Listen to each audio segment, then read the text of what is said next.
மங்களகரமான மஞ்சள் விளையிற பூமி தான் இந்த ஈரோடு பூமி. இங்க வந்து மஞ்சளை பத்தி பேசாம வேற எங்க போய் பேசுறது? அது மட்டும் இல்ல, இங்க ஒரு மகத்தான ஒரு மனிதரை பத்தி நம்ம பேசியே ஆகணும். இந்த ஈரோடு மண் விவசாயத்துக்கும் பேர் போன மண்.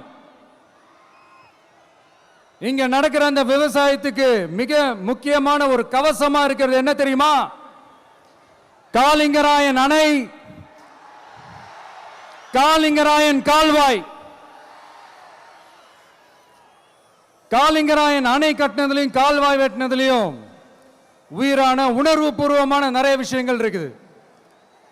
அப்படி அந்த ப்ராசஸ்ல அவர் அந்த அணை கட்டும் போதும் கால்வாய் வெட்டும் போதும் ரொம்ப சோர்வடைஞ்சிட்டாராம். அப்ப அவங்க அம்மா அதை பார்த்துட்டு சொன்னாங்களாம், மகனே காளிங்கா, தயிர் வித்த காசு தாழ்வாரம் வரைக்கும் இருக்குது, மோர் வித்த காசு முகுட வரைக்கும் இருக்குது, அதை எடுத்துக்கிட்டு போய் அணைய கட்டியா கால்வாய வெட்டியான்னு சொல்லி தைரியம் கொடுத்தாங்களாம். பெத்த அம்மா கொடுக்கிற அந்த தைரியம் இருக்கு பாருங்க, அதை தாண்டி வேற எதுவுமே கிடையாதுங்க.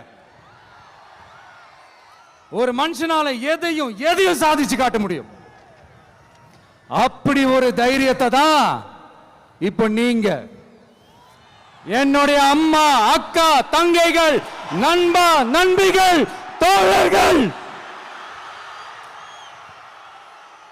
எல்லாரும் எனக்கு கொடுத்திருக்கிறீங்க. அதே தைரியத்தை, அதே துணையா என் கூட நிக்கிறீங்க. இதை எப்படி நம்ம பிரிச்சு விடலாம்? இதை எப்படி நம்ம கெடுக்கலாம்? என்னெல்லாம் அவதூறுகள் நம்ம விஜய் மேல சொல்லி மக்களை நம்ப வைக்கலாம்? என்னெல்லாம் சூழ்ச்சிகள் நம்ம விஜய் மேல பண்ணி மக்களை நம்ப வைக்கலாம்? இப்படி சூழ்ச்சிகளை மட்டுமே நம்பி பொழப்ப நடத்துற சில சூழ்ச்சிக்கார கூட்டங்கள் இதை தொடர்ந்து செஞ்சுக்கிட்டு தான் இருக்கு. ஆனா அவங்களுக்கு தெரியாது, இது இன்னைக்கு நேத்து வந்த உறவு இல்ல. கிட்டத்தட்ட 30-33 வருஷத்துக்கு மேல இருக்கிற உறவு. ஏன், நான் சினிமாவுக்கு வந்தப்போ எனக்கு வயசு 10. அப்பல இருந்தே இந்த உறவு ஸ்டார்ட் ஆகி போயிட்டு இருக்குன்னு அவங்களுக்கு தெரியாம போச்சு.